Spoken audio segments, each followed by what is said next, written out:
كيف أتفاهم مع واحد أو نظام لديه قناعة مرسخة بأنه نظامه قائم على أيديولوجية متطرفة منصوص عليها في دستوره ومنصوص عليها في وصية الخميني بأنه يجب أن يسيطروا على مسلمين العالم الإسلامي ونشر المذهب الجعفري الاثنى عشري الخاص فيهم في جميع أنحاء العالم الإسلامي حتى يظهر مهدي المنتظر.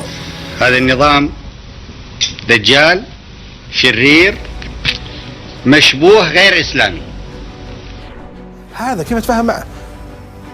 هذا منطقة أن المهدي المنتظر سوف يأتي ويجب أن يحضروا البيئة الخصبة لوصول المهدي المنتظر ويجب أن يسيطروا على العالم الإسلامي. جاوبنا ما ظل مسحة سلمي إذا ما جاوبنا وياه، ما ظلت وساطة إذا ما قلنا نعم.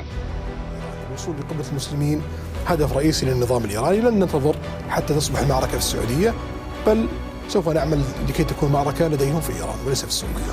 ما هو الطريق؟ القتال. القتال حتى النصر، دفاع عن الوطن وعن الشرف حتى النصر بعون الله. شو نسوي؟ نقاتل.